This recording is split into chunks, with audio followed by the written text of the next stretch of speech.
the terrifying emergency landing by a jumbo jet this afternoon. Passengers say they felt the whole plane tremble and shake, the cabin filled with smoke, as the pilot radioed in that the engine had been knocked out because of a collision with birds. It happened near the Hudson River in New York City, and ABC senior national correspondent Jim Avila is there with dramatic details. This is the damage done. The engine that shut down on takeoff after taking a large bird into the teeth of the turbine. This picture obtained exclusively by WABC, and this video from a passenger as the plane limped back to JFK. And Delta 1063 has had an engine failure on the right engine, declaring an emergency due to a bird strike. Departure Delta 1063, we have declared an emergency engine failure on the right engine. Request a visual return back to 13 right. New request, we'd like to do a visual to 22, please. Delta 1063, you're just going to go in visually? Yes, ma'am. Delta 1063, that would be great.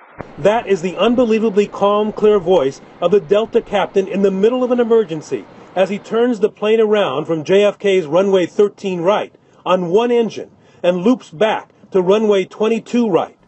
There were 172 passengers, 7 crew members on board when the big 757 jet had to turn around. It was en route to Los Angeles. Here's one of the passengers. I just got off of Flight 1063, Delta Flight 1063, dude. That was the scariest thing I have ever done. A flock of black birds hit the right engine, sounded like a Volkswagen beetle being grinded through the engine.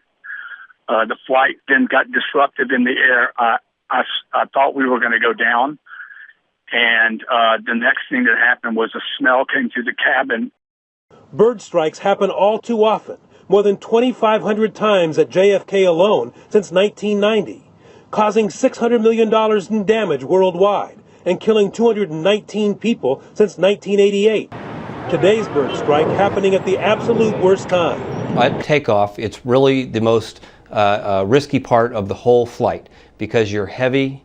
The airplane is just trying to get away from the ground, and if you all of a sudden lose one engine, you now have lost half the thrust, half the ability of the aircraft to get into the air. This pilot able to return safely to the airport, but of course today's incident is a chilling reminder of what happened when Captain Sullenberger had to fly his U.S. Airjet into the Hudson River.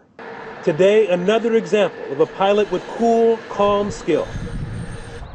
Of course, this pilot had a couple of things going for him. First of all, he was close enough to return right to JFK, didn't have to come and land in a river like Sully did. The other thing that happened was, as you notice in that picture at the beginning of the piece, with the cone, the engine cone, the damage was confined to the inside, and none of those turbines, none of the fan broke through the engine itself and hit any of the hydraulics in the plane or in the wing. That was good news too. So a couple of things going for them today, making for a very close, but at least a safe call.